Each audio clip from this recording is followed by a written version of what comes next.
Hello and welcome back to the Envisiontech podcast. This week is going to be the continuation of our conversation with the 8thone where he tries out a screen reader. Thank you for coming back for part 2 of this interview with the 8thone. And if you haven't heard part 1, then make sure that you go back and actually listen to episode 10 of the Envisiontech podcast, where you'll hear the first half of the episode, which is definitely worth listening to, especially if you want to listen to part 2. In part 2, we're going to focus more on assistive technology like screen readers, and we're going to talk about Braille. So the 8thone will actually be trying out a screen reader for the first time ever, which I did not let him know ahead of time, as I mentioned in the last episode. So it was really great to have his authentic reaction to actually trying out a screen reader for the first time.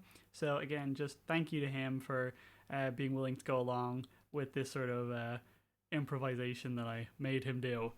So hope that you enjoy, and thank you for listening. So the next thing that I wanted to ask actually is, have you ever used any sort of assistive technology like a screen reader? Not even in the slightest. Okay, that's fantastic. I was hoping you'd say that. That'll make this next bit good then. Oh God, it's going to be so painful. It's like that typewriter. The closest I've ever done to anything like you just described is I picked up a pack of, I don't know, vitamin D or something from the shop, and it had Braille. Oh yeah, it does. And out of curiosity, I was like, how the hell did they read this bloody dots? And I ran my finger over it, and look, it just feels weird. Yeah, Braille is weird. You know, I learned how to read Braille when I was, I think, 5 or 6. And I learned for a while. Obviously, I didn't immediately become, gifted with Braille or nothing. You do have to get used to it. It's very weird because you're literally just putting your hands on it and turning these dots on paper into actual letters, which sounds weird. I know, but it's kind of cool as well. And I actually really love when I get medicine like that or whatever it might be from a chemist and it has Braille, because some of them don't, and then I have no idea what it is. I'll be picking up like some weird tube of tablets and I'm like, I don't know what this is, so it's not good. But yeah, I actually love that they do that now in like chemists and things like that, where they have Braille on the boxes. It's really cool. Or even if they have like the tactile letters, so on some boxes the writing's kind of raised. I don't know if that's actually for people who can't see. I doubt it, but I could be wrong. But even that, I like that because I know how letters are shaped because I could read when I was very young. So even that, I really like it because I can actually feel what the letters say. Obviously not in Braille though. Right, genuine question here. I've just thought. Well, I haven't just thought about this. Right, so I've worked in manual labor for some of my life, and my hands are, they're just a little bit calloused, a little bit rough, I suppose. Yeah. And if I try and feel something very small and trying to feel its actual corners and such and so forth, it's not that simple because, like I said, the surface is quite taut and like rough. That do you have to have like an incredibly smooth finger to be able to read Braille? Like, would a person that works in an office have an easier time reading Braille than a person that, for example, lays bricks? So I actually don't know because I have very nice soft hands because all I do is type. Office worker, yeah. Yes, when you said office worker, I was like, well, yeah, that's me. Yeah, I don't know, but I don't think so. I think it's just a skill that you develop. Like I think it is. Like I don't think it's. And look, I'm sure there's exceptions, but I don't think it's anything to do with how rough your hands are or anything like that. I could be wrong, but I think it's just a skill you develop because I know that over the years I got better at reading Braille and like feeling the definition. And even people who don't know Braille but who will try it, no matter who they are, they can't really read it, at the start. Like that's not that, like they can't really tell what it is, so it's very hard to kind of feel that level of detail without practice. Even with like listening and seeing, you can train yourself to be able to be more observant with those senses too, you know. I'm And so, genuinely very curious about this, but mm, like, if anyone listening is come across that and has any idea what it's like, or if you come like across those kind of problems, like comment because I want to know. I'm genuinely yeah. curious. Yeah, I've never even thought about that actually. That's really interesting about the whole like if your skin is like thicker or whatever and has calluses, if that would make it harder to read. I really want to know now as well. So that'd be great. But yeah, I really went off track there. So yeah, so you have never really used assistive technology. You've just kind of felt the boxes in the chemist. That's about it. Yeah, pretty much. Yeah. Right. There's a summary. Um, so I want you to do something really basic for me. So go to your desktop for a second. And Okay. I want you to open Chrome or whatever browser you use and just go to Gmail and click on new email. Right? Tell me when you've done that.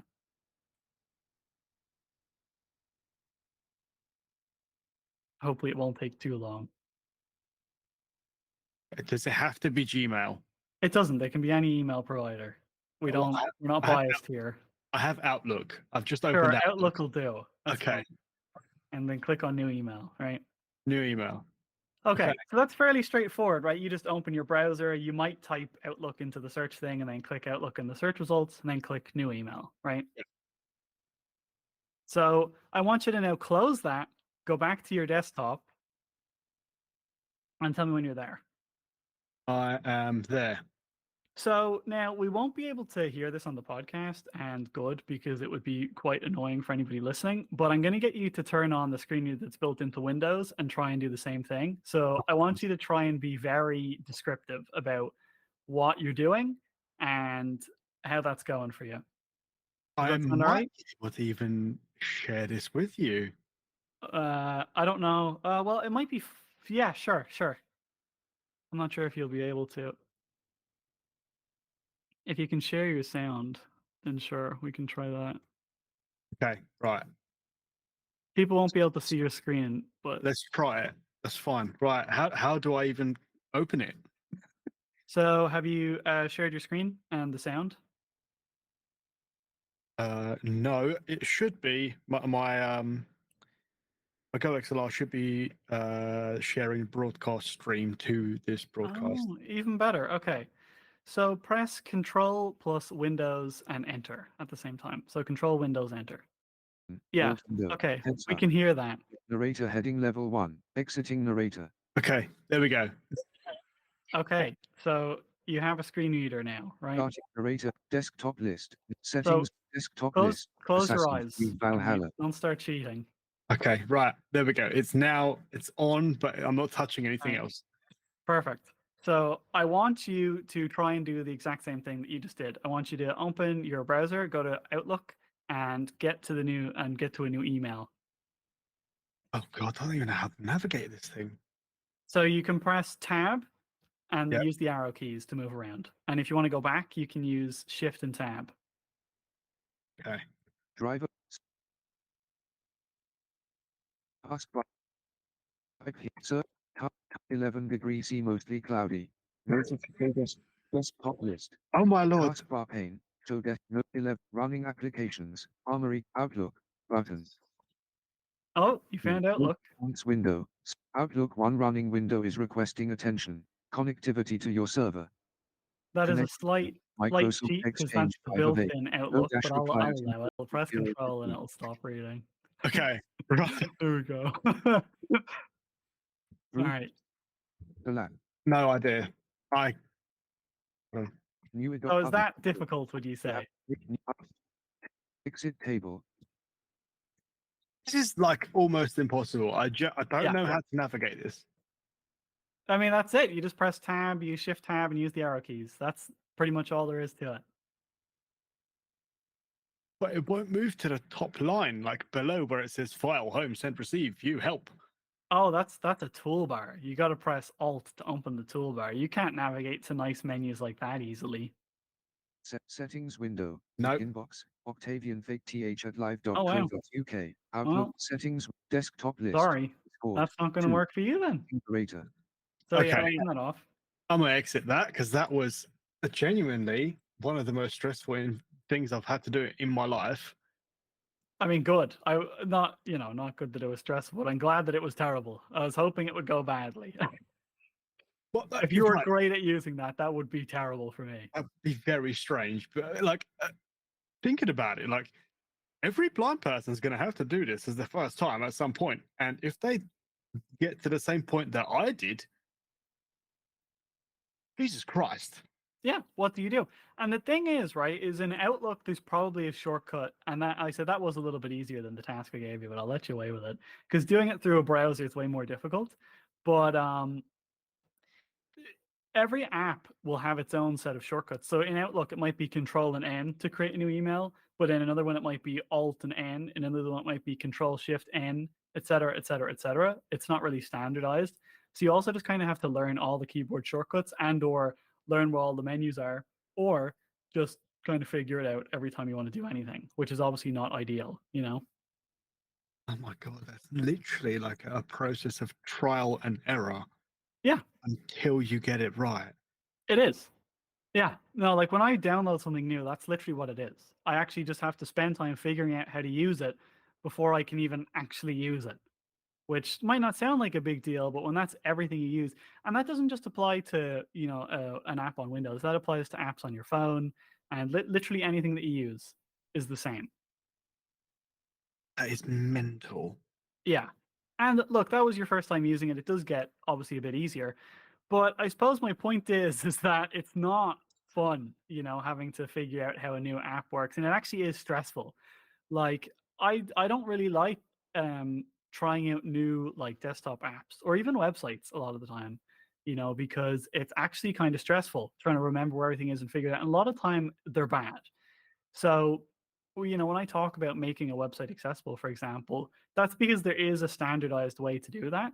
But again, not everybody actually does that. They're like, when I say like putting headings on a page. So, for example, Tab with Windows Narrator, if you're on a website, you can press you can press H to skip between the headings, right, on the website, so that you don't have to scroll down line by line and read every single line of text on the page.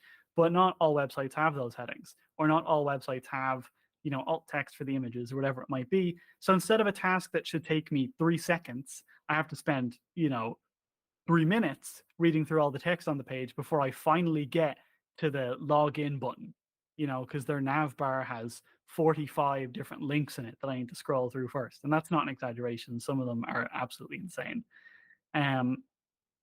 So yeah, how do you feel like you would do if you had to plug out your monitor for the rest of your life and just get used to a screen reader today? I would well, first of all, I think I'd sit in a corner, probably rock myself to the realization that I'm not going to be able to use it so easily. And Yeah. then eventually, when I've gathered up the courage to attempt it, oh my God, I don't even like the task itself just seems so daunting even now. Like it takes me such a long time to learn how to get to places and like remembering shortcuts and remembering where I've put stuff Mhm. and oh God, I can't even think about it. It's such a complex thing. Yeah. Yeah, it is. And that's literally, every time I want to use a computer, that's what I essentially have to do. So I'm glad that exercise worked out and you weren't just gifted with screen readers, just for no reason. Um, but yeah, like it is like a weirdly difficult thing because I feel like it shouldn't be, and you think, oh, he just uses a screen reader and just goes about his business, and that's fine. But actually, there's a lot more to it than that. Like even if I'm in Microsoft Word, I don't just click on something in the toolbar. I have to either open the toolbar and then go manually find it, or remember the keyboard shortcut to open that menu. You know, um, like it's not as easy as you might, originally think. There's a lot more steps involved. And my screen reader is set to, probably 5 times the speed of what you could hear there from the 8thone screen reader. So it's also a lot faster. And that's honestly just because otherwise it takes ages to do things. If you have to sit there and listen to it go, desktop, recycle bin, Microsoft Word, you're going to be there forever trying to find something, you know. So that's another thing you have to get really good at, I feel like, is when you're using a screen reader, is just understanding something that is really fast, and you kind of get good at it over time. Like I've slowly increased my screen reader speed to the point where now, my wife is actually only starting to really get good at understanding it. Um, but to most people, it just sounds like random nonsense. They don't even really understand anything that it's saying. Like that's how fast it is now. Um, so I suppose based on your experience there, and I suppose just based on knowing me, and even if it's not about me being blind, or even if it's just a development question or something about technology, do you have any questions for me? I suppose before we finish up here. Yeah. What was your very first interaction with the computer, and what was your first computer, and what operating system did it use? So I was quite lucky. When I was young, I actually went to a school for the visually impaired. So from the ages of like 4 or 5 to like 12, thereabouts. So my first interaction with a computer was probably when I was like 6 or 7, and we actually had a class where we learned how to use screen readers, right? Which a lot of people don't get that. Well, it wasn't actually to learn how to use screen readers; it was to learn how to type technically. But like one of the side effects of that was learning how to use a screen reader, and we'd learn how to use Microsoft Word and like email, and PowerPoint and things like that. I have almost always used Windows.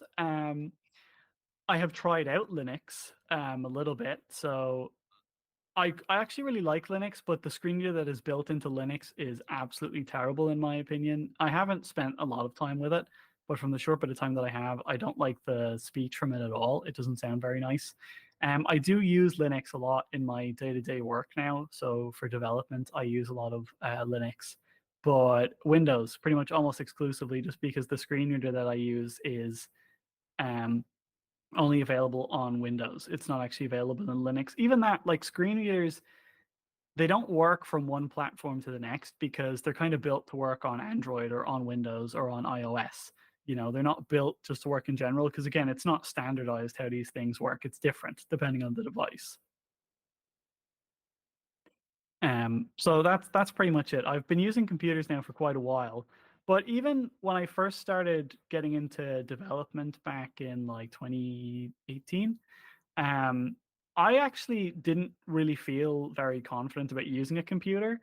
Even after kind of learning how to use them a bit when I was a kid, like really, I was really doubtful that I could actually use a computer properly, let alone do development work on it. I don't know if that answers your question. So, right. So, what was your personal first computer?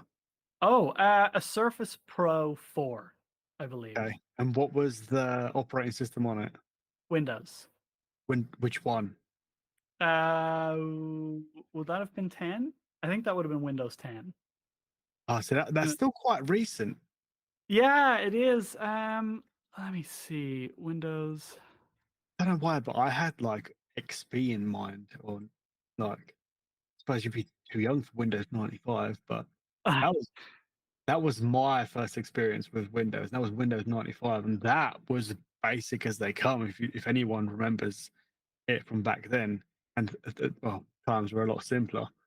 Like, I think about that system and navigating that. If I had to imagine what using a screen reader would be like, using today's screen readers on a system back then would have been quite simple. Nowadays, there's so many options and uh, extra tabs and extra settings you can have, and Oh yeah. little widgets at the bottom of your screen. Like, we barely had a start button and a time in a corner back then. Yeah.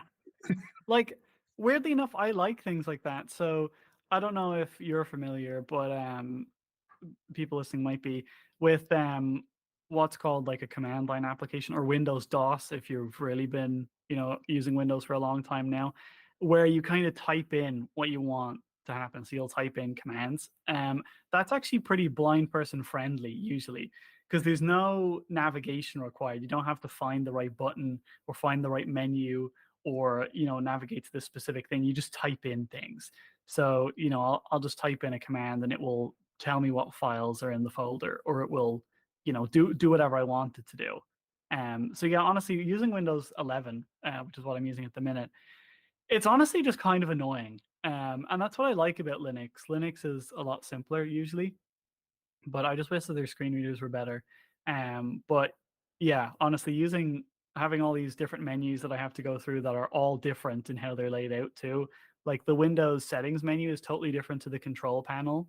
So you need to learn where everything is in there and how to navigate through every single sub menu in there if you want to have a hope of changing any settings, because you can't search for them because for some reason that doesn't work. But yeah, do you have any other questions, or is that it? If that's it, that's all good. What? Let's carry on. I'm sure I'll have more questions as time goes on. Sure. Well, to be quite honest with you, those are all the bullet points that I have for this episode. So unless you have anything else, then that's going to be it for us today. I mean, I'm happy with that. Yeah. Okay. Perfect. Well, thank you so much for coming on the podcast. Do you want to tell people where they can find you? And I know you mentioned at the start, but again, just what you kind of do online. I mean, this is your show. If people really want to find out who I am, just search up The8thone.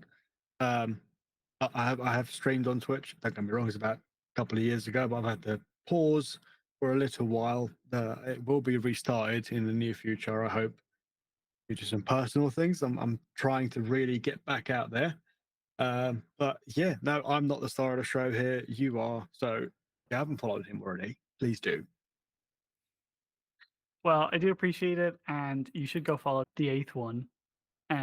He's a really, really good guy, and he's pretty funny, so thank you very much for coming on here.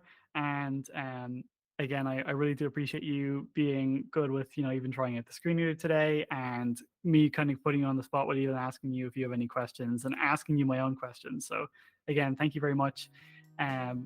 This has been the Envisiontech podcast, and I will see you all next time. Thank you.